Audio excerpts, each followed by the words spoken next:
Game on. Stories that need to be told. Mike Young, StocktipDave is over here, and I'm staring at the stock market, and it's a plunge. It's a disaster. It's a bloodbath.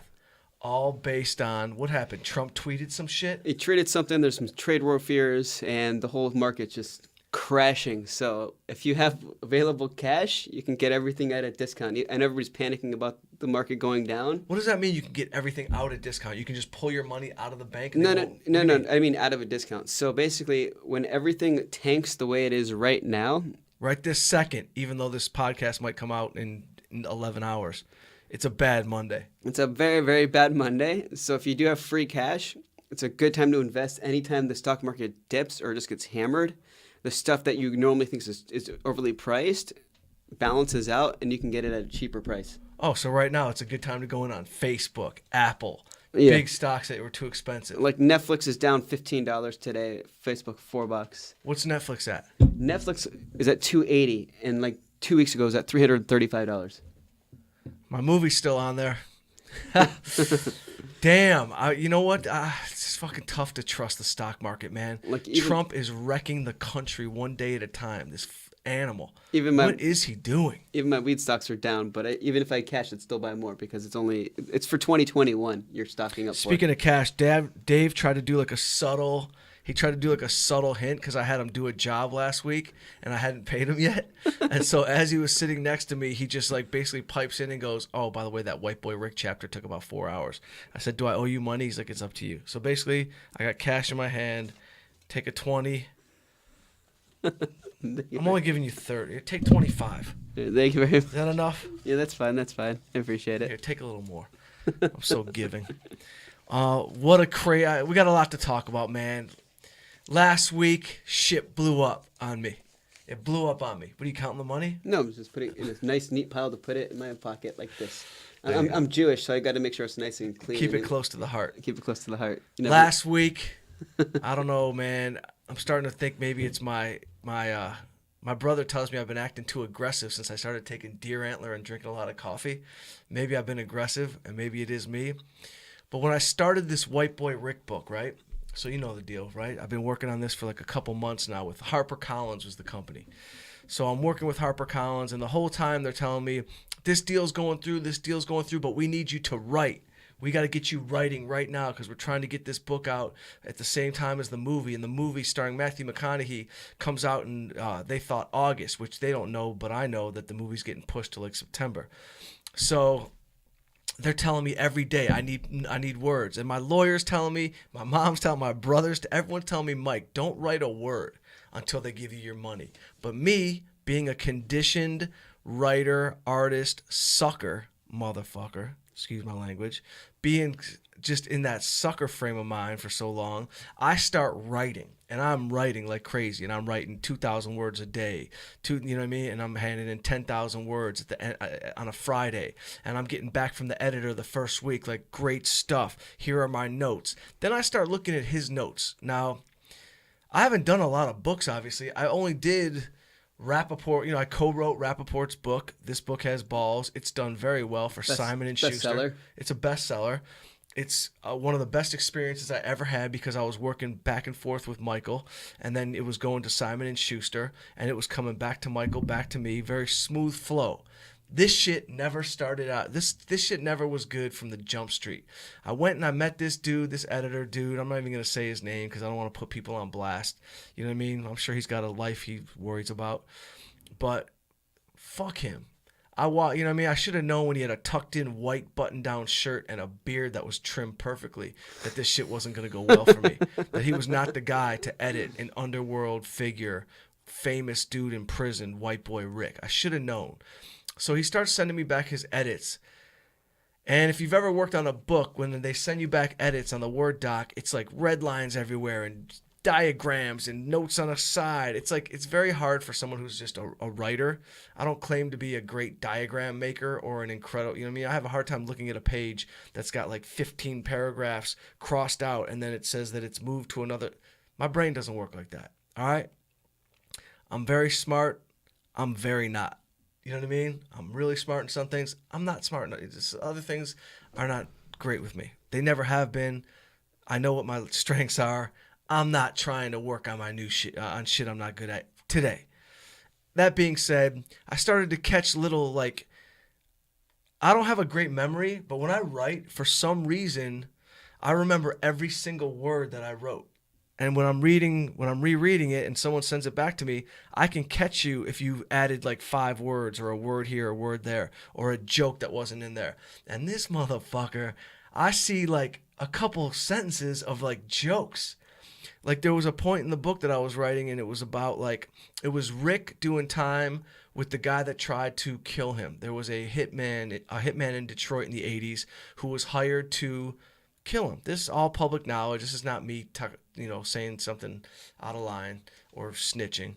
This is fact. You can Google it. Nate Boone Kraft was a hitman in Detroit in the 80s. He was hired by people, offered a lot of money, given a lot of money to kill him, to kill Rick. He didn't get him. He missed him 3 times. Tried to get him at the courthouse, missed him there, just missed him. All right, long story short, he ends up in prison with Rick. While Rick's in jail, this dude comes into jail. So this was a chapter I wanted to do in the book, and the chapter was about doing time with the guy that was hired to get you. And these are dark topics. I don't, it's a very dark world that they were living in. But it was very interesting to me because the psychology of it was, here comes a guy into prison who tried to get me, and he didn't, but now are we still going to have a problem? Long story short, they didn't have a problem. Rick went, talked to him when he got there, told his cellmate, told all the other dudes that had his back, shit could go down. It didn't go down. And they talked it out. It was just 2 dudes in that world 30 years ago is what it was. And basically, or 20 years ago for him when they met in jail. But what Nate said was, listen, bro, I was hired to do a job. I didn't do the job. I got no problem with you. And Rick was like, yo, bro, I'm with you. This was the world we lived in. And when you choose to live in that world, there are just certain rules. So my point is, I wrote the chapter about that. And I wrote a part about how when Boone walked in, he's menacing looking. He is. He's 6'4", 6'5", 280, you know what I mean? Bald head, strong as shit. And he's an efficient killer. So he's an intimidating dude. But when they got to talking, he was a nice guy. He was cool with them. He was just talking, matter of fact. I catch this fucking editor. I catch a sentence in there that says, when we got to talking, he actually was a nice guy. The kind of guy I would invite in for a milk, or the kind of guy I would invite in to sit down and have a beer. And that shit pisses me off. Don't add something in there, A, that isn't true, because Rick would never have invited him in for a beer, because they weren't inviting people in for a beer in the 80s when you were drug dealing and shit was going down. There were no beers being shared. So that should have been my first note that this was not going to work out with this dude, right? So I let that one slide, even though I wrote him back. I said, hey, do me a favor. Rick speaks in a certain way. Do not add words to his mouth. Don't add dialogue that's corny, and you're corny. And so his corny ass took offense to that, and I started getting emails that were more direct at me, more like, okay, I expect 10,000 words by Friday then, on some bitch ass bitch tone. Like his tone was bitchy.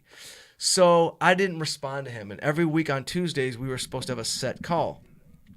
I stopped taking those calls. I stopped the calls.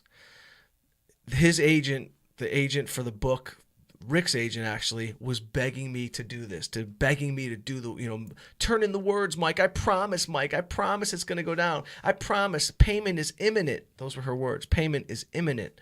So I just listened to her, but I kind of half-assed it a little bit, and I didn't bust my ass because just something in my gut told me this was going to blow up. And last Friday, when HarperCollins, when they were supposed to cut my check, literally, I get a phone call from Rick's lawyer. And by the way, the day before this, I said to Rick, he called me, he was, we only get 15 minutes to talk because he's locked up. But he called me, and I said, dude, these people are fucking around, man. Let's go somewhere else. Because I have to, be careful how I talk on there. But he was like, let's go somewhere else, bro. Whatever you want to do, I'm with you. And so my whole point is, it blew up. The deal is not happening with them, with HarperCollins. I know they're a giant company and I don't want to burn a giant bridge, but this one dude, bro, this was not the way to do it. And we are going to take this book and make it a smash hit book, and we're taking it somewhere else. But it stressed me out. And while the lawyer was telling me that the deal's not going to go down, simultaneously, I was texting like I was writing a mean email to the dude, to the editor, and to the agent of the book. I basically just said, yo, this is the least unprofessional, this is the most unprofessional situation I've ever been involved in. And straight up, don't contact me ever again. If you want to dangle a carrot in front of somebody, go dangle it in front of somebody else. You guys have no idea what you're doing. Goodbye. That's it. Then I called my lawyer and I said, go get me some money from these guys for the work that I did do. And we'll see what happens. They probably won't pay. And it's all going to work out in the end because I've got the story and I got Rick on my side. But time is all you have. You know that, right, Dave? Oh, yeah, absolutely. Number one commodity. Fuck the stock market. Fuck all that. Time is the greatest commodity we have. How are you going to spend your time? I can look at that situation two ways. I can go, I wasted my time. Or I can go, I've got 35,000 words already written on this book. When I take it over to another company, we're already in motion. We're already flowing. Because if Rick's agent and all them wants you to do it, the book's going to go where you go. Exactly. And listen, I've never met Rick face to face, but I'm prepared. I'm going to go visit him in Florida, and we're going to sit down and we're going to chop it up, and we're going to get the real information, and I'm going to be able to do this book the proper way. You know what I mean? Not being harassed by this editor, little bitch ass editor. Damn, man. I am Mike Young, but I am also Young Mike. And I struggle with this all the time. Hey, if you need some muscle, I'm your guy. Yo, Dave is a hired assassin. Dave will get you. I got the Fists of Fury ready to go. Fists of Fury. They move very fast at a very light weight. What are you, 107 pounds? No, like 130. 130 pounds. So basically you would have fought like Wilfred Benitez back in the day. Okay? It would not have been good. You're 130 pounds and you are not an intimidating force, but that's why we love you and that's why we keep you around, because I like not intimidating people. But I had to vent that out because that week stressed me. And by the way, while I was doing that, I still have work. You know what I mean? I still have my regular movie that I'm working on. You know what I mean? My Swipers movie. We had some big meetings, too. I did have big meetings. I don't even remember any of them. Oh, yeah, I do. I had a great meeting. You want to talk about that right now? Dave's got a couple stories. Dave calls me. This is the best. Well, your meeting. Yeah, but Dave, I'm going to let you tell your story later because Dave's got stories, too. And this is just a podcast about stories that need to be told. I needed to get that off my chest. And what I think the point of that whole story is, if you're an artist, if you're a writer, I'm rereading Stephen King's book on writing, but whatever you're doing, if there's a business situation at hand, have the strength and the power to sit back and say no, which is what I didn't have for some reason. And I've said no before to shit, but for some reason I truly believed this clown dude at that company. I truly believed that payment was coming no matter what. And then, because what my plan was is once the money dropped, I had 2 assistants on the side. I had you working, and I had another guy I already gave money to start outlining chapters for me. So it was about to be game on, but they're so stupid that, it wasn't game on. So anyway, that's, it's so funny, bro. I'm not a ranter. I'm not like, Rappaport will go bury you. He'll ruin your career. He'll fucking stomp all over you.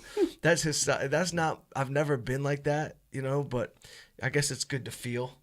And so, when we go make this White Boy Rick book, and it will come out around the same time as the movie, when we make it, it's going to sell a lot of copies. And the deal is going to be double at least of what I was about to sign. So it's a blessing in disguise, but kiss my ass if you ever try, coming down on me like that again. Because life is short, and I have no problem smacking an editor. but I won't do that with the next editor. But this motherfucker, if I see him in the streets in New York, we're gonna have to talk. Should we get a boxing ring? Should we get a boxing ring ready or what? I would love it. Listen, he might whoop my ass. This guy could be a professional boxer turned bitch-made editor. I have no idea. There's crazier stories out there in the world, but I'm willing to take a chance. He could squeal after one punch.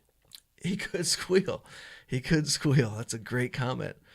Speaking of fighting, last night, I don't know if you weren't at the Comedy Store last night. No. Jim Jeffries was up here last night, hammered, but funny. He might be the funniest drunk ever. He should only be drunk. Jim Jeffries did Adam Ray's podcast last night on stage, and they did Adam Ray and Brad Williams, and they had Adam Devine on, the actor, who used to work at the Improv, which I've been at the Improv 1,000 times over 18 years. Didn't even know that. Maybe I knew him, but Jim Jeffries was the first guest, and he didn't leave the stage when Adam Devine came on. And Jim Jeffries he goes, "You look like a fat Matt Damon." I mean, he just was like ripping into him. And I was with my boy Chris Case, who wrote the show Legit on FX he wrote it for Jim Jeffries. That was Jim Jeffries' show. And Jim was on the patio afterwards, hammered. And I see him coming towards me. And I'm like, I don't know him at all. Like, literally don't know him at all. And I'm talking to Chris, and he comes over drunk, and he goes, "Who is this?" to me. And I'm like, "Hey, man, big fan." I just was in diffuse mode. Okay, because I'm literally thinking, because he's like drunk, and he's kind of like putting his hands up. He's like, "Rah, rah," like this kind of shit. And I'm thinking, oh, my God, I might ruin Jim Jeffries' TV show. Like, you know what I mean? Because he starts like jabbing at me. He's jabbing at me. He's trying to fight you? He's not trying to fight me, but he's wrestling with me a little bit. And I'm absolutely not going there with Jim Jeffries. You know what I mean? Unless he punches me in the mouth. But I'm so paranoid because of my life that in my mind, I'm like, if Jim Jeffries because he looked like he might headbutt me. He's like that kind of guy. I was like, if Jim Jeffries headbutts me, I'm going to just punch one tooth out. Like just the front little because he's got really little teeth. I was like, I'm just going to hit like one tooth. But he was actually cool he was actually very funny and cool. But I'm like, here comes Jim Jeffries hammered. Oh, fuck that bunny right there. I mean, he was lit. And it was going, we left. And actually I had to get out of the circle because he kept wrestling with me. And I kept looking at my boy who did his show, and he's like, "No, don't. Just leave him alone." But the idea that I had was like, yo, Jim Jeffries should just do patio comedy. He should be the fun drunk on a patio. Sounds a little more interesting than my night. What was your night? I went to Dantana's for dinner. I ended up getting a ticket 11 minutes before 8 o'clock because I guess you have to pay till 8. Who'd you go with? Just some friends of mine. And then we ended up going to the Body Shop. Oh, really? Why didn't you call me? I would have popped over. I didn't know. Didn't know. But the Body Shop, I can tell you, I've been to good strip clubs in New York and St. Martin. Yeah. And the Body Shop wasn't anything to go home and brag about. No, hell no. The Body Shop is like a weird fake strip. They don't even take all their clothes off, do they? They had the same stripper perform at least 3 times in 20 minutes because they didn't have any girls working. It's unbelievable. L.A., all the fine girls in L.A., nobody wants to dance. They're too good to dance. Get some dancers out there. Let's get it going. Why don't they sell alcohol? I don't get it. I don't get it either. That's why. Are they topless or not? They're not even topless. Don't they wear like a bikini top? No, they're topless. Were they? All right, because some of these places. Because I got taken to the back room. Was gonna do a lap dance. The girl's like, I thought I was getting like a lap dance for $25. She's like, no, I don't do lap dances for $25. I only do all nude for $40. And I'm like, okay. And then I got suckered into the $40. Of course you did. By the way, what kind of world are we living in where like there's like a $15 difference in in the grand scheme of her dance? Was it worth it? 40? Was it great? Not really, because none of the girls were just Did she smell like spray tan? And Febreze? Actually, I got a funny story about spray tan. When I went to a strip club in New York, the woman had so much spray tan on her that you were orange. My pants had an imprint of orange from like my stomach to like my groin area because she was like rubbing her ass on me and there's like spray tan all over me. That's amazing. I don't do spray tan. I don't date girls with too spray tan like that. I've had issues. This girl came over a while ago. Next thing I know, there's like orange on the couch that's white. You know what I mean? It's just, ladies, get a regular tan or find a spray tan that doesn't leave off your body wherever you go. You know what I Yeah. mean? There's restaurants everywhere with spray tan on the chair. Because usually when I go to a strip club, there's always usually at least one girl where I'm like, oh my God, I have to get a dance from her. Not one at the body shop. You think? Oh, you did. There was not one fine one. There's not one where I was just like, I have to get a lap dance. By the way, my nephew's coming to town tomorrow. I wish he was going to be on the podcast, but he's so cool. He wouldn't even want to be on my podcast. My 16-year-old nephew Cameron is coming in tomorrow. He wants to do spring break with Uncle Mike. And thanks Dave. Dave got me tickets. Dave, you hooked it up. You got me the Kings tickets. What do I got? Kings and Galaxy. and Galaxy. You think it's too much to do 2 Kings games with him? It's up. He loves hockey. You can do it if you're not too tired.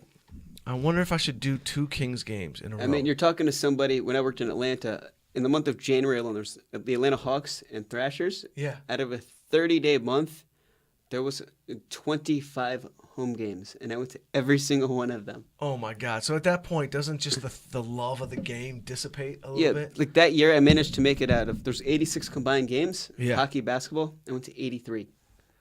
That's almost like LeBron's record. I know. Consecutive. That's a world record, Dave. Meanwhile, as I'm sitting here, this is the life of LA, man. This is how crazy LA is. I just get a text just now. It says, "Scum." I don't even know if I can talk about this. I could talk about it. When I first moved to LA, I've told this story before on the podcast where like I fell in with Leo and Kevin and the whole crew, right? So then there's like extended crew. And guys used to come to my comedy shows and we all were playing basketball together. We hung out. And one of my boys who I love, who I met, we kick it. He was into boxing. He boxed himself. I think he had a pro fight or 2, was Rick Solomon. And Rick is the guy, you know who that is? Rick is the guy who's famous for being in the Paris Hilton video with Paris Hilton, which made her famous. So Rick, I just got a text from him. But what I'm going to say... I was thinking of a different video. Oh, no. The only video. This is the Paris Hilton video. And this is 18 years ago, 15 years, whatever it came out. Rick was in the video. He's the guy. And anyway, he's funny to me, man. He plays poker. He makes money. I like him a lot. But he had an amazing story. And he hired me back in the day to write his movie. And his movie was incredible. It was like based on some people that he knew in his life and this and that. But the funny thing was he was all cash. And so he would come to my place and literally sit where you are, like sit right there and just every hour drop another 100. He would just drop another 100. This is my cousin Pam calling. Should we talk to her real quick? I mean, anybody can call. She wants to know what's up with Cameron. Dow drops what? 459 points. Should I buy Amazon now? As Amazon tumbles? We'll talk to Pam real quick, but hold on one sec. Pam. Hello? Pam. Yes. Hello. Yo, I'm doing my podcast right now. Can I call you back? Yeah, call me back. Everything good? Yeah, are you in town? I'm in town. Cameron comes in town tomorrow. We got to make a plan, Yeah, well, I was going to say, tonight, Jason and Sarah, they're all coming over to watch the Michigan game if you're around. Oh, you know what? Maybe I will do that. Maybe I will do that. I got to get a bunch of stuff straight for Cameron, but that's not. What time's the game? 6:30? Yeah, so everyone's coming over at around 5-ish, so come over whenever. All right, cool. I'll see you later. Okay. All right, bye. That was my cousin Pam, and maybe I'll go. Bill Belichick frustrated with Rob Gronkowski. Of course he is, because Gronk's talking crazy. He's gonna go be a professional wrestler. You know, Gronk's he does his own thing. I could tell by when I worked with him, he doesn't care. Anyway, so my point is that LA is such a funky, wild, crazy town, and anything can happen that all of a sudden the dude from the video has hired me to write a movie, and he just called me because I think he wants to make the movie, which would be very cool because it is a crazy story. But like I used to just sit there typing away at my computer, and he'd be next to me dropping $100 bill every hour. I was just $100 an hour. Damn. And I think by the end of it, I probably only got $10,000 to write it, but it was fun. And it was a great story. And then we just put it on the shelf for a while because I think he probably made a fortune off that video. and did his and went away and just went off and did his own thing. But that's how crazy Los Angeles is. You never know who you're gonna meet, run into, do business with. And what I was about to say is that's why you should not burn bridges like I might have just done with that editor. Might be burned. Well, he's in New York, so. I know, Dave, but it's a small world. You know what I mean? There's emails, there's airplanes, there's everything. Anyway, what happened to you? Dave's been dying to tell a story, and it is a funny story because it's tax season right now. And Dave, and we all whatever. I got my accountant that I put all my stuff together in a folder, and I just give it to him, and he just calls me and says what's going on, and then I deal with it. But Dave had an accountant. You tell the story. And he no longer has the same accountant. What happened, Dave? So basically, I've been preparing all my tax stuff for the last couple of weeks to send over to my mom and my parents because we've had the same accountant for years.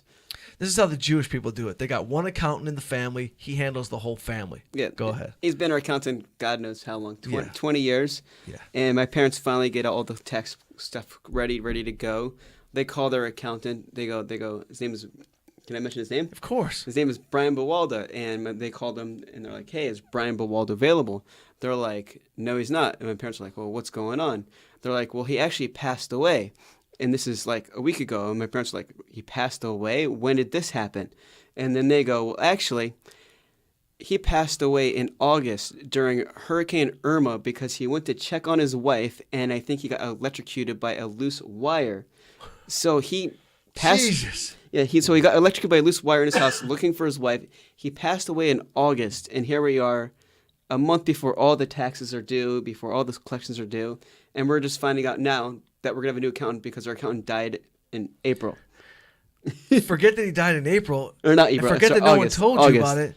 Died in But August. the fact that he died from a loose wire. Yeah. What a tragic way to go. Did his wife live? I don't know anything about it. And my parents were just like, why didn't anybody get notified? And they just didn't have a good example. They're just like, we'll expect a call from your new accountant soon. Holy shit. So the man's been dead for 8 months, and they didn't tell anyone. That's weird. That is weird. Why Yeah. would they not tell anybody? I have no idea. Life is so crazy, man. Anything happens in this world. You know what I mean? When your accountant gets hit with an electrical wire from Hurricane Irma, and the odds of that are like 1 in 7 billion. What the hell are we doing? We're just a speck of dust on a floating. That's just the most random thing I've ever heard. Did you get the new accountant? I don't know. I'm supposed to get a call here soon, so You haven't talked to the new accountant? I don't know who it is. It's supposed to be some girl.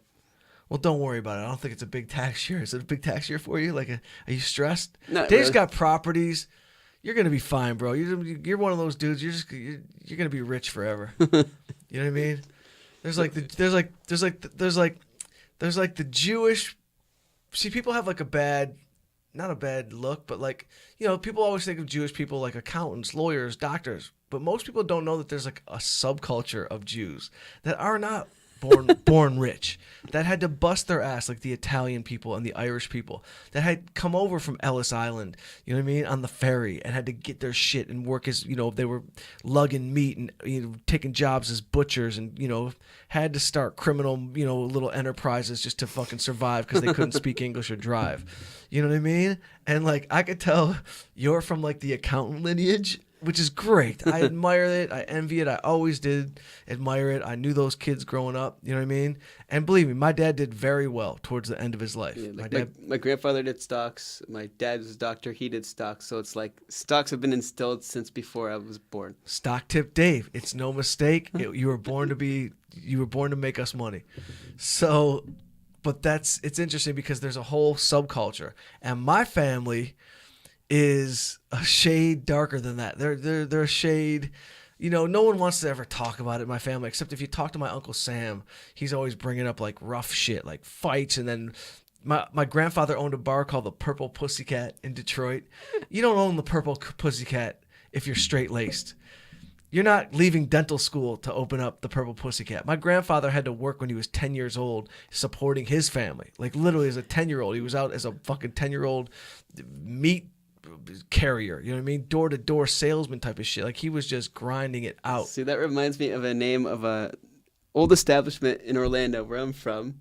It was actually shown on the movie Problem Child, whatever. It's first one or second one. But there's a strip club called the Booby Trap, and it was shaped like two boobies. Yeah, yeah, I know I feel like I've been to the Booby Trap in Orlando. Is it still there? No, it's gone. Is it? Yeah. I played Orlando 8 years ago with Russell Peters. We had a great time. And I'm such a weirdo that Russell actually flew private. We flew private, but I saw that a storm was coming, and I got too scared to fly private home, and they went private home. Of course, I paid for my own Delta ticket like a dummy. Pussy ass. Anyway. Oh, the other random thing I was going to tell you, just because I saw the bottle of water.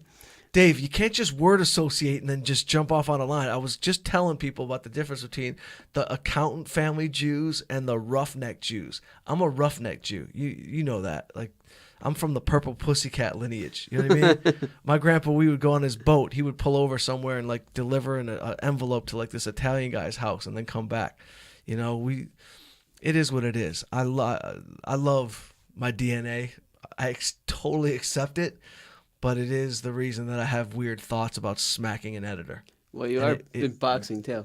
I do. I love boxing. I boxed my whole life. And I don't like street fighting or I don't like that. But, like, I do love to fight. I do love to get in the ring and mix it up and hit the bag and hit the pads and jump rope. There is a beautiful rhythm to boxing. There's a beautiful dance to boxing. And it's really crazy when you get punched in the face in the ring, what happens, like, mentally. Like, you know what I mean? You either take it as like you either go into fear and cover up, or you get angry and step up.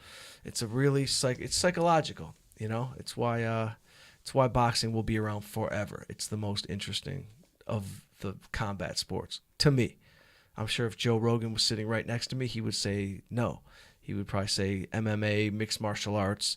There's so many more variables, and you know it's more mathematic. And I don't know what he would say. Maybe I'll call Joe and see if see if I can get Joe on the podcast.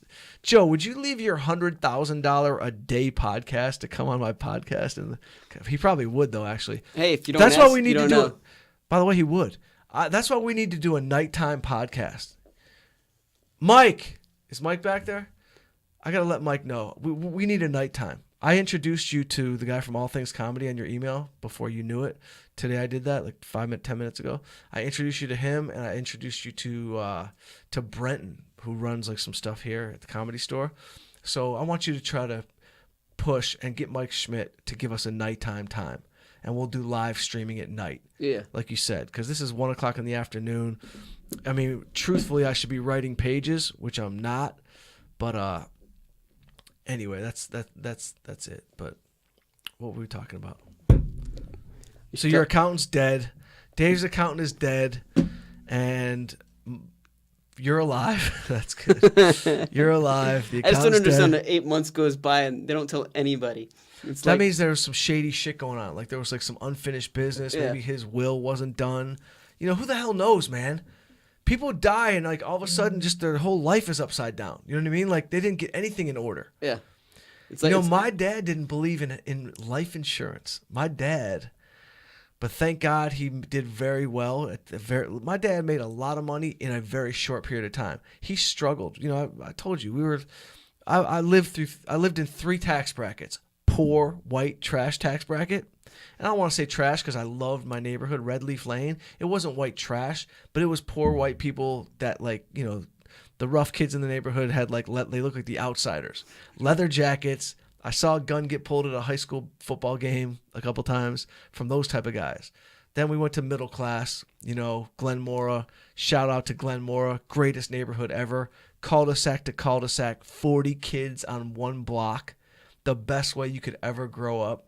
And it's probably what made me want, you know, to write, was because I had so many characters in my life every day that I thought I got 9 movies on one street.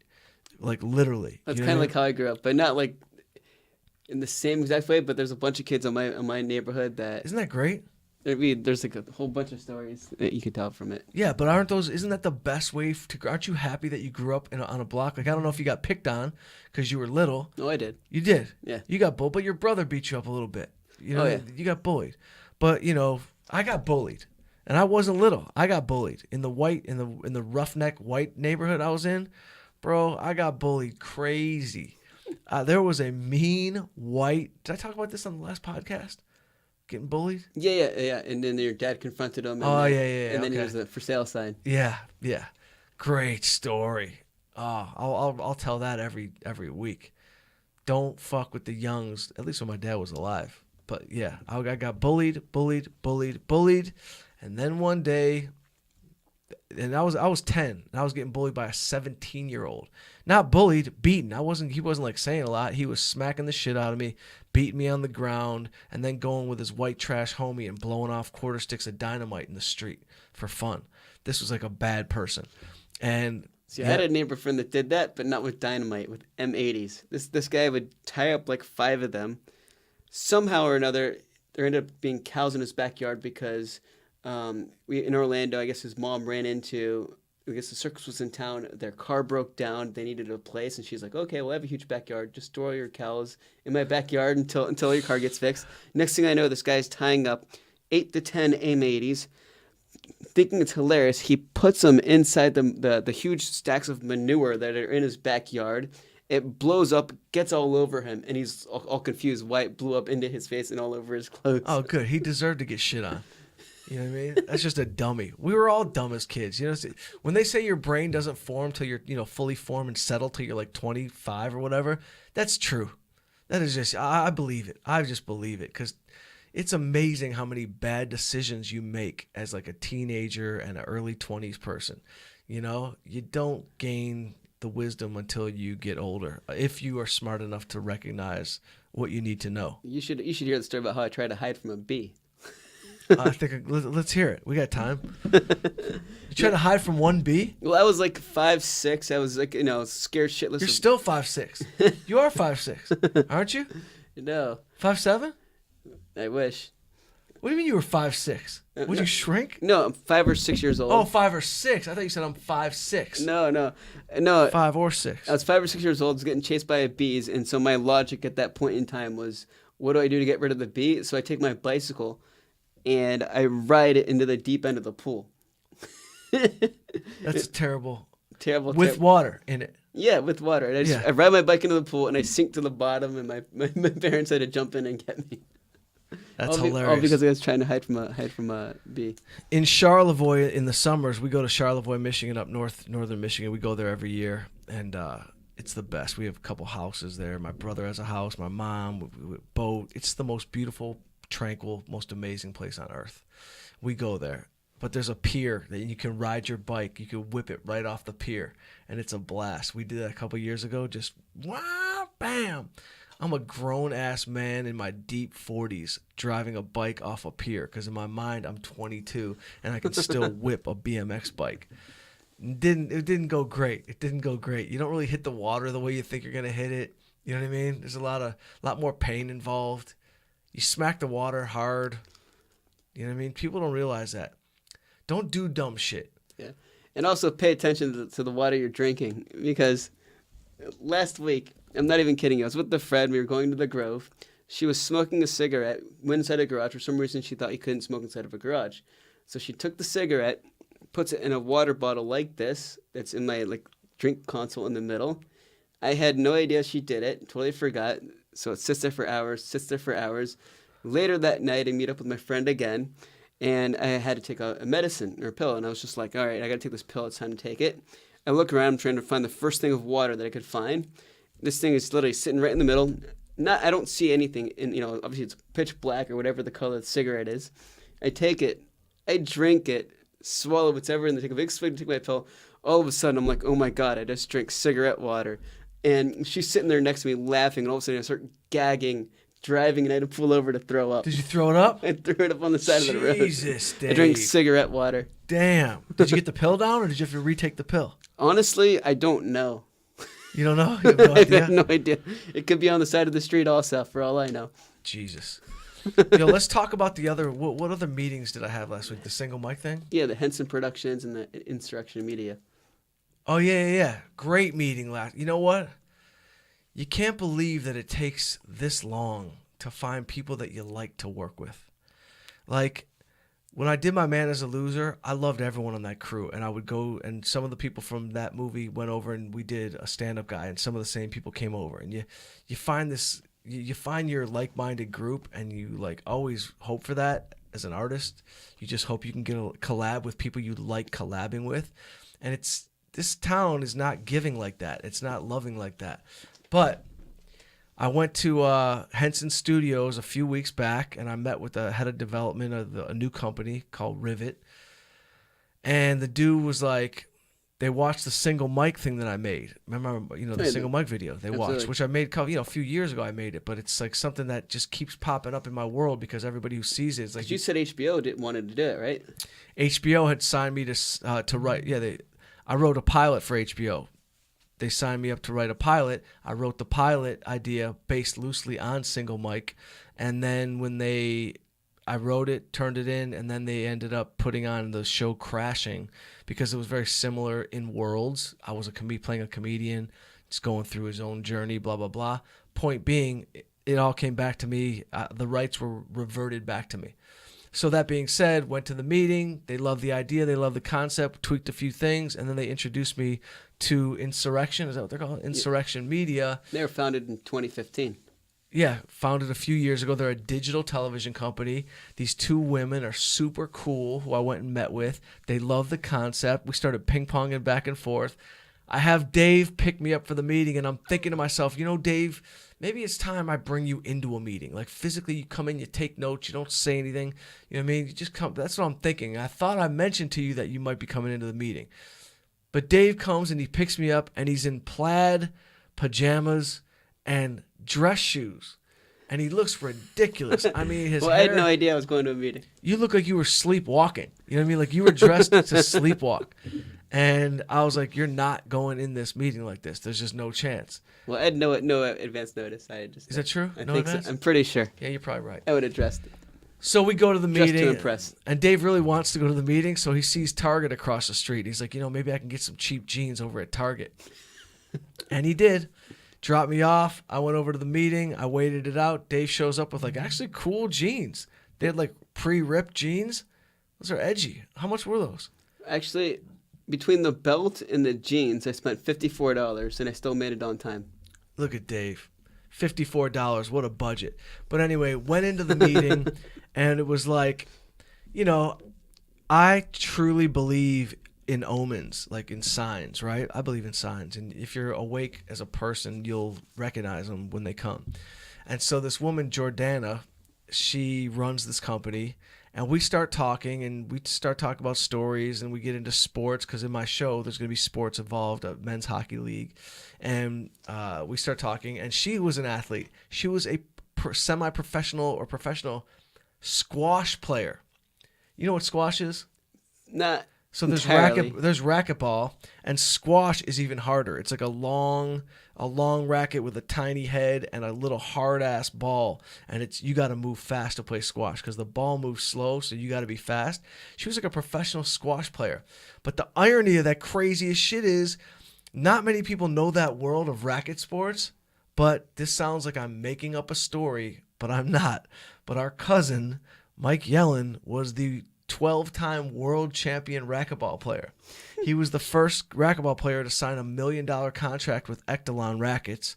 And my dad, who gave his brother his first job at the Southfield Athletic Club, Michael came there, took lessons as a teenager, was already a pro, and was a phenom of an athlete and became a world champion racquetball player. So racquetball was in my blood. It was in my life. And my dad played pro, and my dad was second in the state in singles and first in doubles with his partner Freddie Lorenz.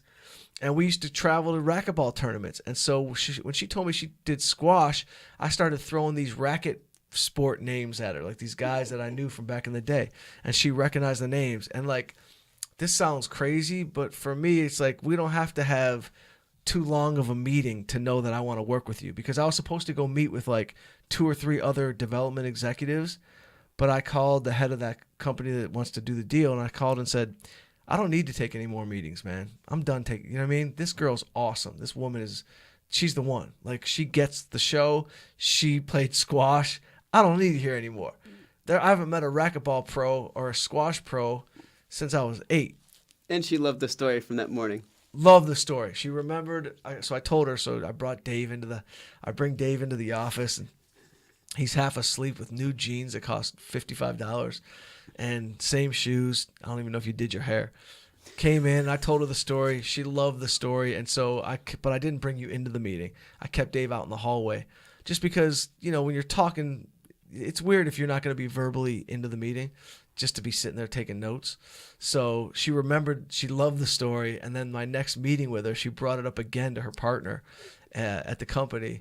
And then we came out in the hallway, and there you were. We're a week later wearing the same jeans, which is, I only wear one pair of jeans basically. But they loved, Dave, they loved the thing. And what they said in the meeting was, and the guy from the other company, from the actual company that's going to fund this thing, he actually brought you up. He's like, think about these characters in your life. He's like, think about StocktipDave. I mean, driving you around and having to go to Target and pay $50 to get pants because he didn't make it to the meeting. He's like, think about all these things. And so the bottom line is, we're going to do a deal with these guys, and I'm writing the outline right now, and I'm almost done with the outline. Then it'll go into script format, and we will shoot it. I'll probably change the name, even though Single Mike's a great name, I think, but maybe I'll change it to something. You like the name Single Mike, or you think there's a better name? Because they were talking about like the bench. You know how like shit goes down on the bench in hockey? No LA Incorporated, like single in LA. Nah, Two on the nose. Because single Mike just means a couple things. It means you're single, but it's also like, or the bench with Mike. Mike's bench, on the bench. I don't know. We'll do a call in. You can call in and tell us what you Mike's think. bench. Bunch. Yo, should we call my brother right now and just make sure, because my nephew's, I'm nervous. My 16-year-old nephew, I got to show him a good time. I'm supposed to be like the cool Uncle Mike. Like, what do I do when I get him from the airport? Like, take him right to the Grove, walk around, spend some money? What should I do? Take him to Hooters. He's 16. It's funny, man. It's funny, different personalities, right? So the 16-year-old nephew is a high-level AAA hockey player. He plays for the U16s for Meyer. This, travel hockey. He goes to Minnesota in tournaments. He goes to Miami and plays in tournaments. He goes to Chicago for tournaments. He goes northern. I mean, he's a high-level badass, better than I ever was, better than my brother ever was. He's a tenacious little badass. But he also is just like, in his mind, he's a pro. So he eats healthy. He lives healthy. There's none of that 16-year-old let's go find a place to drink or let me smoke pot. None of that bullshit with him. You know what I mean? I'm about to go fill my fridge with fruits, vegetables. He does want frosted mini wheat strawberry cereal, which you were supposed to get yesterday, but you didn't get it. Well, but I got the text and I was already out of there. True. But he's like a chill dude, and he's like, it's funny because when I'm around him, sometimes I'm like, well, shit, I'm not that cool. Like, he's cooler than me. So I don't know. Wednesday, I'm taking him to Bob Saget's movie premiere. Saget did a movie called Benjamin with Rob Corddry and Sherry O'Terry and Kevin Pollak, and Saget's in it. He did the movie Benjamin. And Wednesday, he's still not available to call? He's doing Josh Peck's podcast right now. But Saget's, I'm gonna take. You think Cameron will like that? So I told Cameron today. I said, "Yo, just dress casual, cool. Don't go crazy. You don't have to bring a suit, but we'll go casual, cool at the Man Chinese Theater, which will be dope." I know you're looking at me like, "Can I go?" I don't know. I'll see if there's an extra ticket. I don't think you can go. It's a very tight thing. We're gonna do that, and then there's an after party. So Cameron is just a super cool, chill, laid back dude, and his brother Ian, who's 18. Is more social. You know what I mean? He likes the girls and go out and do everything with his friends and be rowdy and go to parties and throw parties, and kind of like how I was living, and me and my brother was living more, But Cam is just a super chill, cool kid. So I think we might just maybe I take him down to Venice Beach. Maybe we go rent some bikes. You know what I mean? Hit the path. If it's still there at Venice Beach, they have the freak show with the 3-headed turtles, the 2-headed snakes. All different animals with multiple numeral They even heads. have the Zoltar machine from the movie Big. Do they? Yeah. I will take him down to Venice. He hasn't been there in years. They came here 3 years ago and they had a great time. Even though, is this editor? Really? Oh, interesting. I thought I Let me see if this editor just number one, please no more. Oh yeah. Oh shit. I just sent an accidental email. You can unsend it. You got 30 seconds. Do I? If you have Gmail, Really? you have to be sent into your Gmail. Oh, you sent it to me. What are you talking about? No, I sent it to him. How do I unsend it? If it's Gmail, It is Gmail. you got to sign into your account. Maybe you have 30 seconds to unsend it. Oh God. Oh my God. The dude I just talked shit about, I just hit send. What'd you send them? Hold on. I can't believe that just happened. Why was it filled with insults? What was it? Yep. Accidentally sent. Do you want me to sign up? Nah, fuck him. I accidentally sent it. I can't believe that just happened. What did it say on the email? I don't even know. I don't know. I don't know, man. That just happened. What else has happened this week, Dave? Not every podcast is going to be a story banger, but I know what's going on, man. I went to Reno. Oh yeah, how was Reno? Reno was kind of a disappointment. Like I told you it was going to be a disappointment. It's Reno. I've never been. I got there and I was just like, "This is Reno." It's like, well, at least I know I'd never have to come back here ever again. Yeah, check it off the list as a place you'll never want to go back. And then we drove down to Tahoe and Mammoth. I had no idea Mammoth was next to Yosemite. I didn't know that either. Is it? It's like they're like right neighbors. Really? It was really cool. You did a lot of driving. Yeah, it was 7 hours on Sunday, and then another. We made a lot of pit stops on Monday to come back. How was Mammoth? Did you go? Like, did you do any? You didn't do any skiing, right? No, we stopped there for lunch. I Right. wanted to go. Did you see the mountain, like the ski hill? Oh yeah, I've got a picture of it too. I can show you guys. Yeah, put the pictures up, Dave. And then Put the pictures up. We'll put this podcast up tonight at like 5. I actually wanted to. This piece of shit. I can't believe I hit send. Damn me, man. I am such a dummy. I actually wanted to such go a tubing. dummy. Where'd that even come from on my email? This is why I'm heavy-handed. Jim Jeffries, just in case you want to know. I'm very heavy-handed. But I just dropped my big thumb on the damn thing and I hit send. Oh, boy. My, oh, my. Oh, I missed White Boy Rick's call. We're gonna see how this whole thing plays out. You want to call White Boy Rick's lawyer? See if we can get it. Let's play it out in real time. See, here's the pic from Mammoth. Okay. I'm not even gonna tell him he's on this. Let's call Mike Weiss's office. He's White Boy Rick's lawyer. Yo, how come this isn't going into our pod? Mike, where's Mike, man? I'm calling White Boy Rick's lawyer.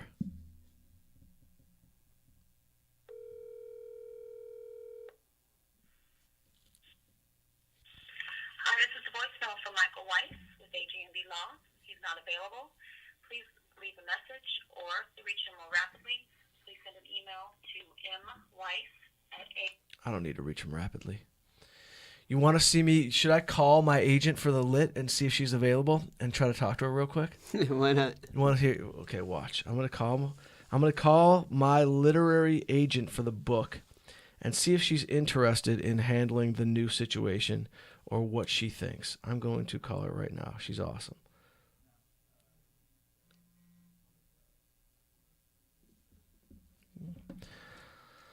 Let's see. Here we go. Lisa Leshny. She did Jesse Itzler's book.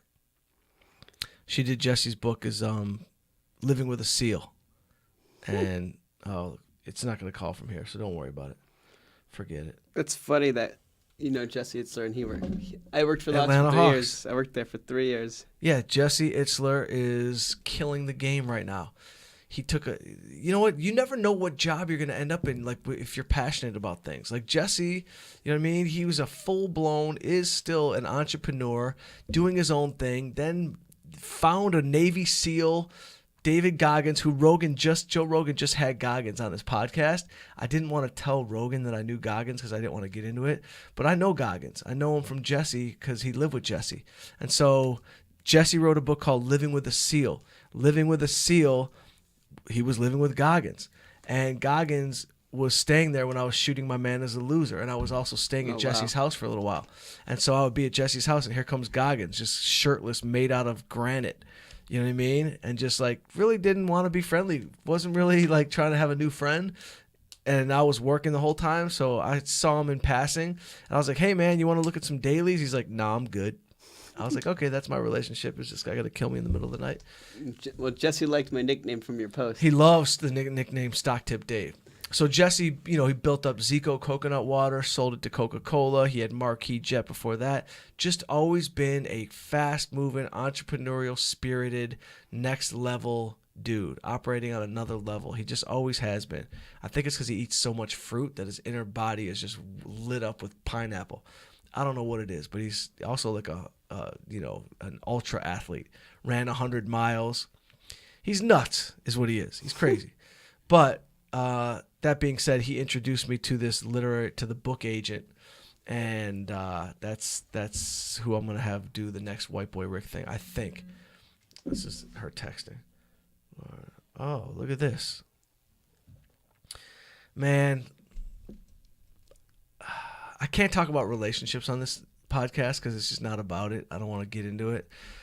I think I'm in a lot of relationships right now. I'm in a few. We gotta get you in a relationship, Dave. You know what? I wanna turn my podcast into a partial situation where we get Dave a date. You know what I mean? Like Dave's been on a couple Bumble moves, and these girls. What happened to that girl? She dissed you twice. I don't like it. So whoever that girl is, don't ever do that again. You're one not girl was welcome three here. times, and then Three times, and then another girl I was talking to. I was just like, hey. I go, am I wasting my time? She's like, actually, I'm going to be in Long Beach watching the Final Four. You should come down and watch the games with us. And I'm like, sweet, I'll come down there. I canceled some dinner plans that I had for Passover. And 10:45, I get a text message. I'm like, great, here it comes. Here goes the cancel. And so I get an email saying, oh, I'm going to be with a group of girls. It's going to be really hard to talk to you. And I'm like, she's like, can we reschedule for Tuesday? And out of the blue, I'm like, you know what? This is cancel number 4. She's like, oh, geez, you're counting? I'm like, no, I just have good memory. She's like, well, if I cancel on you in a 5th time, just never talk to me again. Dave, I'm going to teach you something right now, and it's going to change. Her issue is she's in Long Beach. I don't give a shit if she's in Mars. She's done. If I find out that you talk to this girl again, I'm canceling you. You're off here. You're going to be banned for 2 weeks. Do not let people treat you like that, bro. I'm on a 2 cancel and out program. 1 cancel, if you're sick, you don't feel good, that's one thing. All right? 2 cancel, and I find out you went out with your friends and you're going to have fun at the Final Four, you're out. You're out. Don't let people do that to you. Well, no, she invited me to come along, and then... No, Dave, you're going to find someone who likes you. You got to find someone who just digs you for you. You are a character, bro. You know what I mean? You're a character. Sometimes when I'm in a conversation, you'll just be talking, not realizing I'm talking. That's not a good trait, but someone's going to love that trait. You're going to find a girl who thinks that it's adorable to interrupt her while she's in the middle of a conversation. That's what loving the flaws is all about. You know what I mean? We are all flawed human beings, but there is somebody who's going to dig the flaws, and I can't let these girls step on you like that. So I'm going to put this out there. Ladies, Stock Tip Dave, not only is he a smooth little dude, but he'll make you money. He'll make you money on your podcast. I mean, he'll make you money in the stock market. So our next episode might be a dating situation. I might put 2 girls, 3 girls at the end of this table, and we'll talk through it. Hashtag us too. You know what I mean? You just got assaulted, in my opinion. That's an assault on Stock Tip Dave. I don't like it. Don't ever try to take a girl out on the 4th time. Where is this girl? Show me what she looks like. I'm going to reach out to her. I got a few things to say. Let's see. Let me find her Bumble. Mess with my boy. Saturday, 8 o'clock, El Compadre. I do know a girl My nephew is here. That's her? Damn. She's kind of fine. That's one of the 2 that was putting me off. This girl's fine. I don't know if you could see her, but... No, they just see like a she bright looks screen. Actually, she looks evil with those cat eyes. Does she have a cat? And then... You have a cat. Girl. Yeah. It's a girl move. I went to rent a car today, and there was cat hair in it. I took the car back immediately and got a different car. This was the other girl that was like canceling on me. Yeah, Dave. look how happy she looks. She's just like, I just canceled on him again. Don't be involved with her. You're done with both of them. You are done with both of them immediately. I do know a girl we probably could get on the show. I'd have to ask. Is she famous? No. Dude, what do we want on the? You want to just bring girls on the show? Well, you said you were talking about bringing 2 or 3 girls on the show. Oh yeah. Anyway, I avoided writing today. I've not written a single word. Oh no, that's not true. Actually, this morning I did a little bit of the outline for the single mic show. So I'm outlining it. Going to turn it into a script. We are going to shoot that. Let's talk about a couple projects before I get out of here because I know I've mentioned the garment district. So I'm just going to give you a quick update as to where everything is at. Oh, awesome. Hold on one sec. Let me just write back and say awesome. Let me just say awesome. So the Garment District movie that I wrote that Nick Cassavetes has said that he wants to direct. He gave me notes on it when I first turned it into him. And it's so right now it's at a TV company. Thunder Road made an offer to turn it into a TV situation, but I don't know if we're going to go down that road. But it is, we'll know something big this week about it being a movie. That's one of the irons in the fire.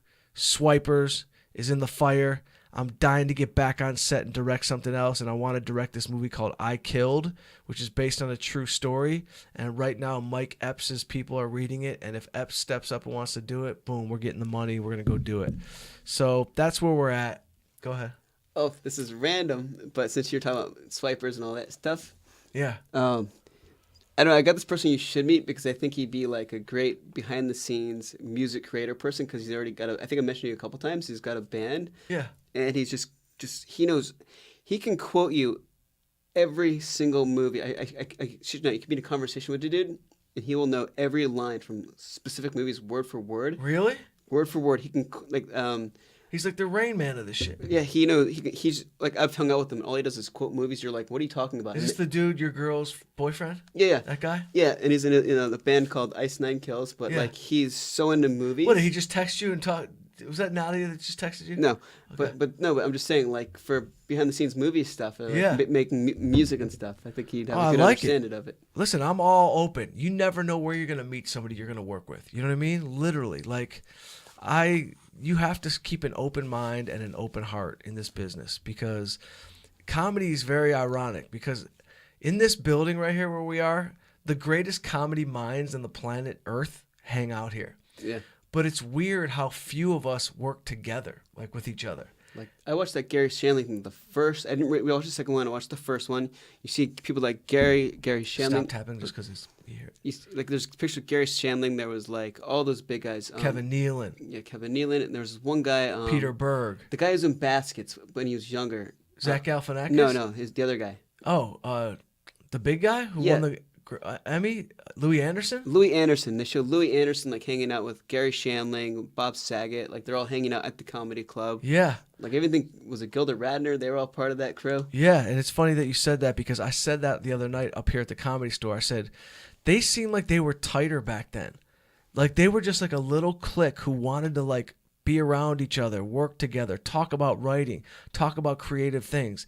I feel like we are like a more narcissistic pack of wolves up here. You know what I mean? And I don't like it. And that's why I created the Young American Comedy Tour, to get all the minds together to work together for a bigger purpose. And I don't mean to sound hokey and all that bullshit, but like, you know what I mean? Like, you put the minds together and you got a better situation. And literally, maybe it's just my crew. I came up with Brett Ernst, Sebastian, Bobby Lee, Tony Rock, and we were all friends, no doubt. You know what I mean? We're all good friends. But it's like, I look at Tony Rock, I'm like, yo, we need to do a movie together. Like, we should be doing something together. Like, I want me and Tony Rock to play twins from a mixed marriage. You know what I mean? Like I said, because we're very similar. Like, our styles of just like how we live our lives, we're both, you know, we both like the ladies and we both talk a lot of shit and we both love, you know, sports. We both love boxing. I was like, yo, we need to play twins. And I'll be the bad twin and you be the nerdy good twin. Because Tony Rock is... So you could have a scene Ray kind of mess with you, and then you're doing something and he separates us. Yeah. Dave's always trying to work his way into a show, to a scene. But Tony Rock is so funny because we would go on the road and like I automatically go into like Big Brother mode for him because he's, you know, he doesn't know if he's famous. Like he doesn't know that people could be coming from different angles at him. You know what I mean? And he's like very open. He'll grab a microphone in a bar and, you know, turn it into a rap concert. And like, you know, there's haters in the world. And I go into like security mode. So I'm like a big brother. I feel like a big brother to him, even though he's got big brothers. But I feel like a big brother to him when I'm with him on the road. And I was always like, yo, this dynamic is funny, bro, because I'm like an edgier dude than you to Tony. Like I'm crazier than Tony. But I don't know. I just always thought like, why don't we play twins? So that's just another idea. You know what I mean? It just keeps going and going and going. So let me get your thoughts on this because you said word association. I'm good at this. Okay. Just because you said the word twins. Yeah. There is a rumor of a third twins movie. No way. With Arnold Schwarzenegger, Danny DeVito, and Eddie Murphy as the third twin. Shut up. I shit you not. Shut up. There's rumors. They're stealing my shit. Who's producing that movie? Who's making that movie? I read about this like a year ago. Really? Just like they're doing another Bill and Ted. It's like I'm unplugging this damn thing. That plug in my phone is the reason that I hit send by accident. Damn. What did the email say? I'm curious. What was accidentally sent? Look at this fucking clown. I was informed on Friday the book is dead. They're pulling the plug. No contract executed. What have you heard in terms of this development and the reasons why? Very disappointing. Just trying to get some clarification. Go F yourself, homie. Well, that's what you sent? No, I don't want to get into that right now with that. That wasn't him who sent an email. That was somebody else. That was a writer that was fired before I ever was involved in this project. And we kept him on board for a small percentage because he put in a lot of work. But he turned out, I don't want to get into that part of it because he might listen to the podcast. But I wish him the best. He's a great researcher. He's really good at, you know, gathering tons of information. Are your new friends listening to the podcast? The people for Single Mike? Oh, yeah. Well, no, podcast is going to be part of the show. So part of the concept of the show is that I have a small podcast like this. You know what I mean? And we stumble upon an idea that is going to take this podcast to the next level. And the basic concept for the idea is that while I'm at my men's league, everybody's got these issues. And I bring their issues and I talk about them on the podcast. And it sparks a popularity in the podcast and a rise in the viewership because we're getting truthful. And I start bringing dudes in from the team, and we talk shit out. And it's really just like a therapy session.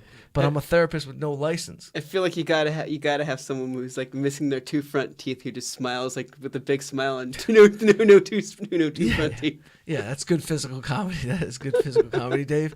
But my team's an amateur men's league. We're not, you know what I mean? We're not a pro team. There could be some cheap shots, For some sure. cheap elbows. Oh, bro. I had Marty McSorley 10 years ago played on my men's league hockey team a couple times. He was one of the biggest bruisers in the NHL. He protected Gretzky for years, and some dude chopped at him in the corner, and McSorley hit him with an elbow in his face, and the dude was a big guy too. The dude literally fell backwards, smashed his head on like the edge of the book. Like McSorley could have killed him.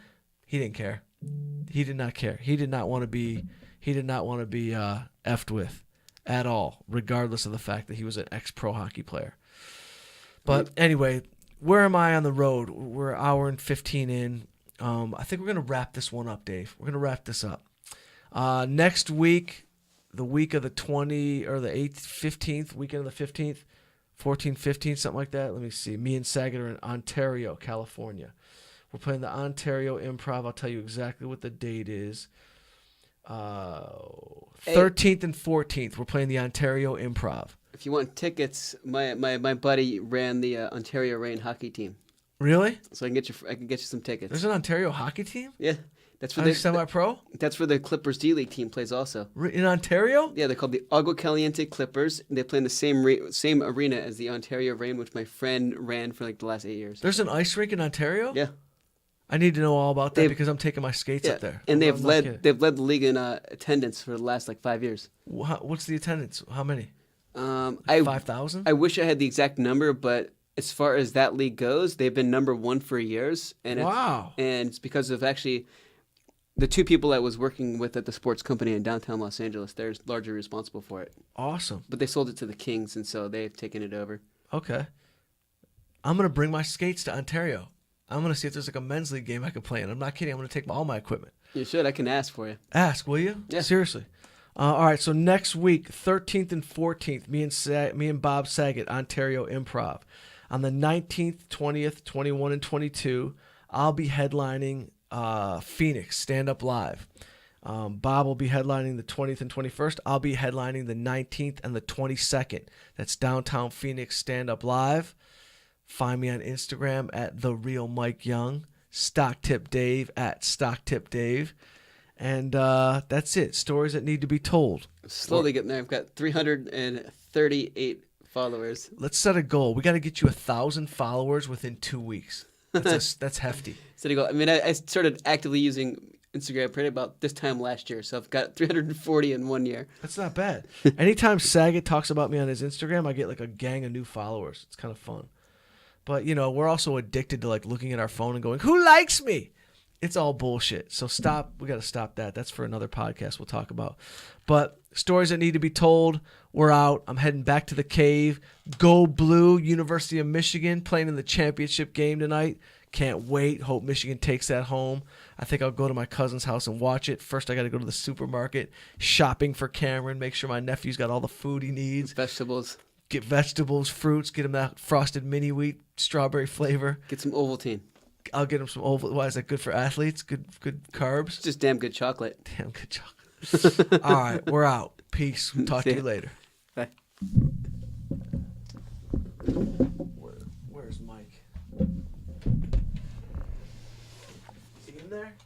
Ow. Fucking smashed this place. I just heard. Good shit, Dave. Let me just tell Mike. Mike!